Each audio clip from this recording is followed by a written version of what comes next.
I was always told never to take the shortcut through Black Hollow Road. It was an old, forgotten path behind my childhood home, winding through a dense forest where the trees stood too tall, their twisted branches blotting out the sky. The road had been abandoned for decades, its pavement cracked, swallowed by creeping vines and damp earth. The few people who still remembered it swore it was cursed. They said if you walked it after midnight, you'd never come back the same. I never believed in ghost stories until the night I made a mistake. It started with a party, too much beer, too much laughter, the kind of night where nothing feels real.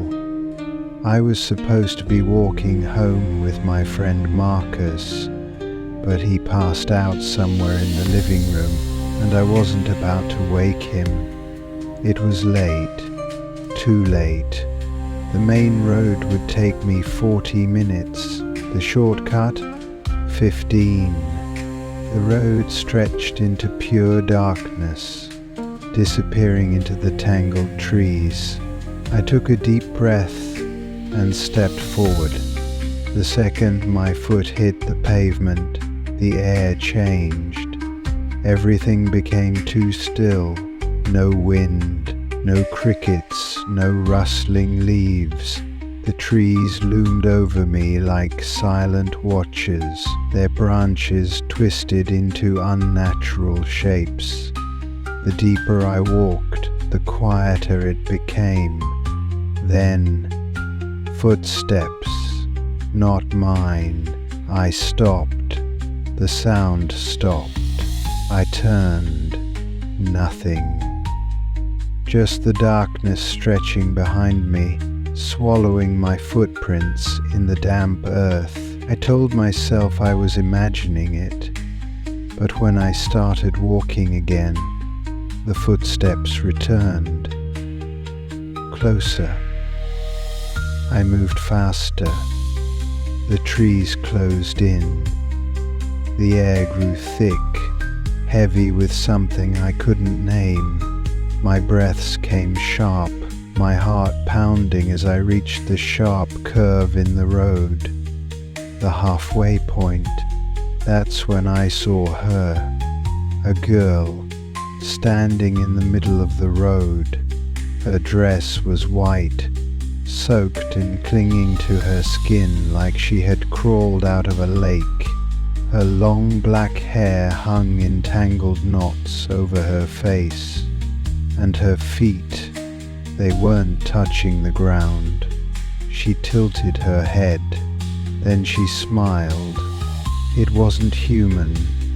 It was too wide, stretching too far across her face. Her lips cracked at the edges, blood dripping down her chin, and her eyes. They weren't there, just empty sockets, dark, endless voids. I turned and ran. The air behind me rippled, like something had torn through reality itself. The footsteps turned into a sprint, heavy and inhuman, crashing through the undergrowth. I didn't look back. I didn't dare. The road twisted, stretching further than it should have. My legs burned, my breath ragged. The trees blurred together, their branches grasping like skeletal fingers. Then, the whisper, "You shouldn't be here." The voice was inside my head. It sounded like Marcus. I stumbled, the road vanishing beneath my feet. The world collapsed, the trees spinning into a swirling void of black. Then, I was somewhere else.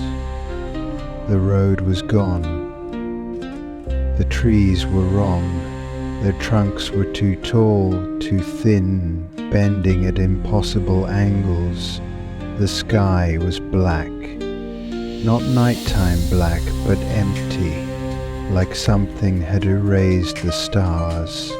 And ahead of me, the girl stood waiting. But now, she wasn't alone. Figures emerged from the trees, their faces blurred, their limbs too long, their eyes nothing but empty sockets. A hand touched my shoulder, cold, wet. I screamed. Then I was back, lying in the dirt at the end of Black Hollow Road. The sun was rising. My clothes were soaked. My hands were covered in mud. But I had made it out. I thought it was over. I was wrong. The next day, something followed me home. At first it was small things. The lights flickered. The air in my bedroom felt too thick, like the walls were pressing in. Then the knocking started.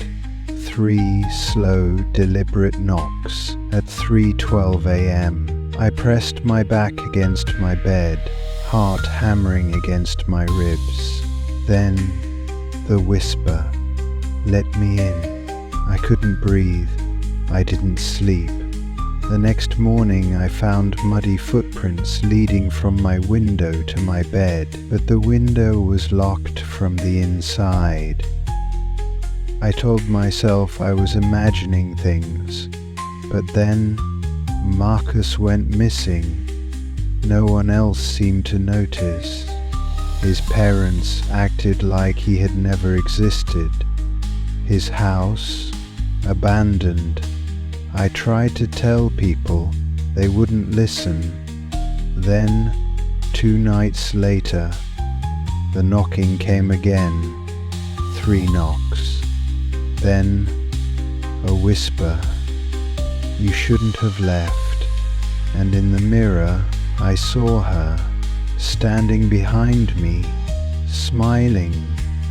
And then, as I watched, she stepped forward out of the reflection and into my room.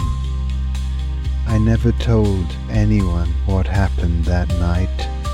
I tried, I really did, but every time I opened my mouth to say the words, to tell someone that something had followed me home, I saw their eyes change.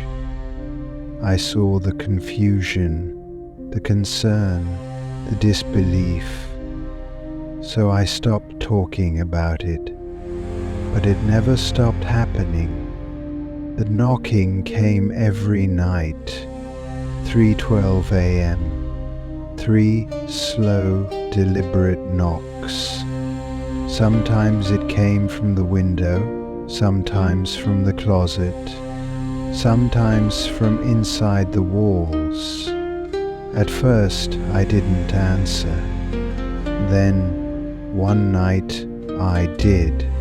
It had been 2 weeks since I took the shortcut through Black Hollow Road. 2 weeks since I saw her. I had barely slept. Every night the knocking came. Every night I ignored it. But that night something was different. The air was too heavy. The shadows were wrong. The knocking came, but this time it didn't stop. 3 knocks, then another and another. Boom, boom, boom.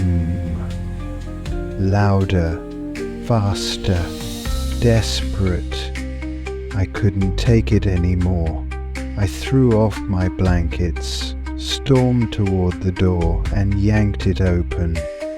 The hallway was empty, but the knocking continued. From inside my closet, my breath turned to ice.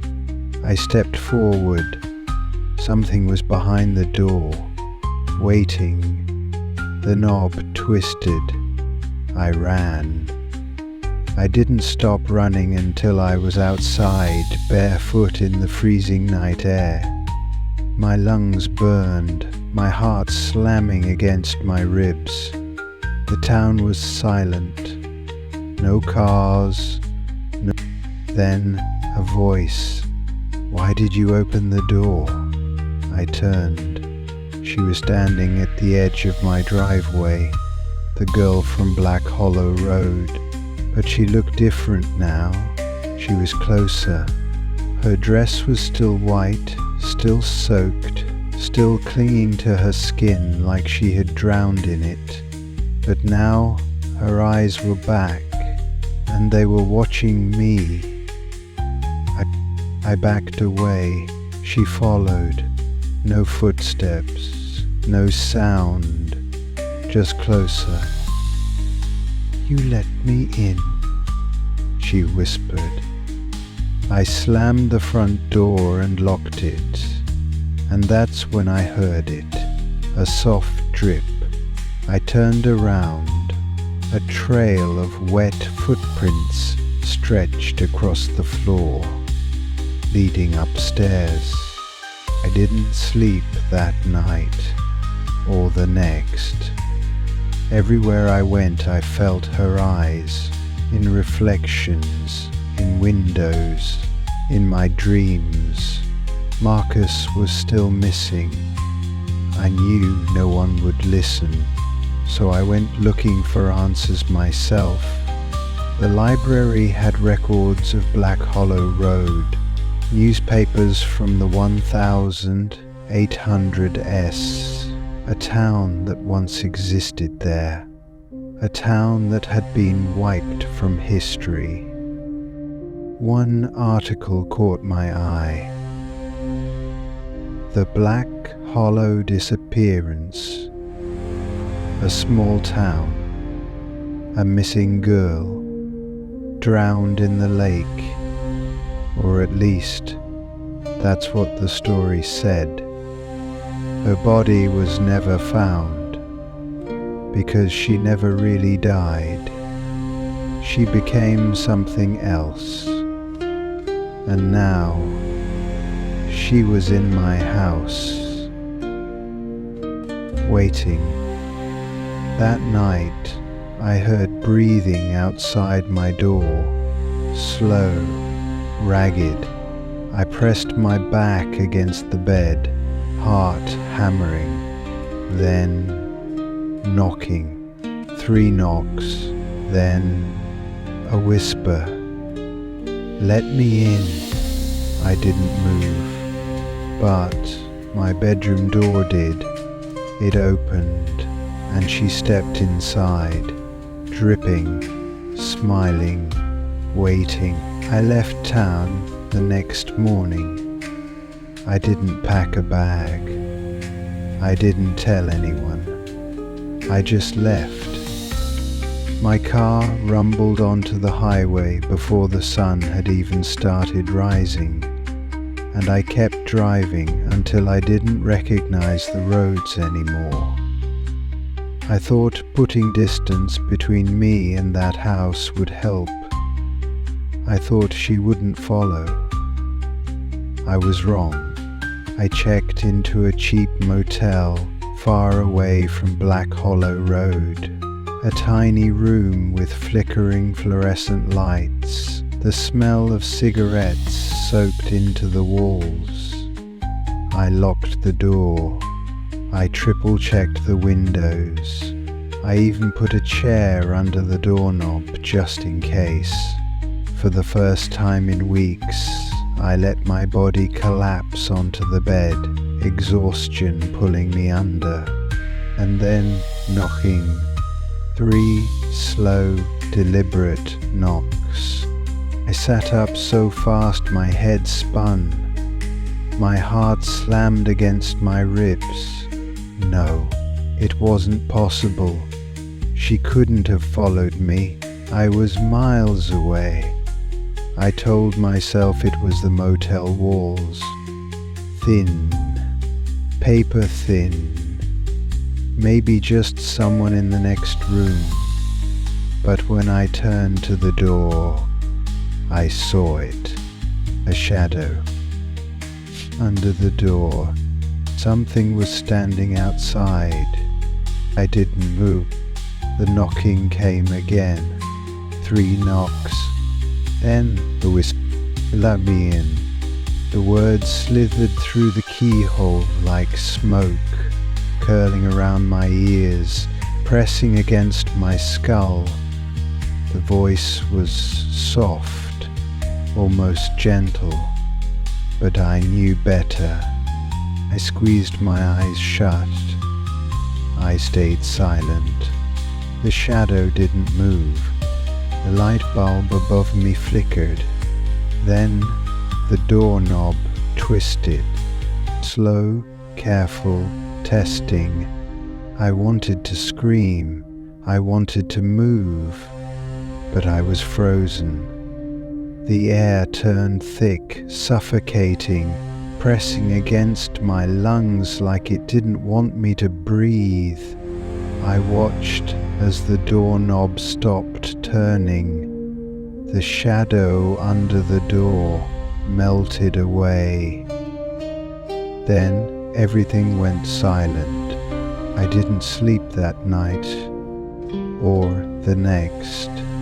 Every time I closed my eyes, I saw her face, that smile, those black, empty eyes. I kept moving, driving from motel to motel, never staying in one place for more than a night. But no matter where I went, no matter how far I ran, she was always there. At 3:12 a.m., 3 knocks, the whisper, "Let me in." It was breaking me. My body was weak. My mind was slipping. I was seeing her everywhere, in reflections, in car windows, in the corner of my eye. Then, one night, something changed. I stopped at an old gas station, somewhere deep in the mountains. The air smelled like rain, thick with the weight of an approaching storm. The clerk behind the counter was old, his skin like worn leather, his eyes dark and knowing. "You look like you've seen a ghost," he said. I hesitated. Then, before I could stop myself, I asked, "Have you ever heard of Black Hollow Road?" The old man froze. His expression darkened. Then he said something I'll never forget. "You're not the first to run from her." My blood ran cold. He leaned in, his voice lower. "Won't be you're running the wrong way." I stared at him. "What do you mean?" I whispered. He exhaled. "He's not chasing you. He's leading you back." My body turned to ice. The storm outside cracked open, lightning splitting the sky. The air inside the gas station seemed to bend. And then, knocking, 3 knocks, from inside the store. I turned so fast my vision blurred. The storage room door. It was closed before. Now it was open. Just a crack, enough to see her eyes. Staring, smiling, waiting. I ran. I didn't care where, I just ran. The rain was pouring, the world spinning, my heart pounding too fast, too loud. The trees blurred past me, the road stretching too long, too far. My lungs burned, my feet sank into the mud. But I didn't stop. I couldn't, because she was right behind me. No footsteps, no sound, just closer. Then everything went black. I woke up in the dirt, back at Black Hollow Road. The sky was still dark, the storm long gone. My clothes were soaked, my hands shaking. I turned my head, and she was there, standing at the edge of the trees, smiling. You found your way back. The last thing I remember before the world collapsed was her stepping forward, and then the door slammed shut.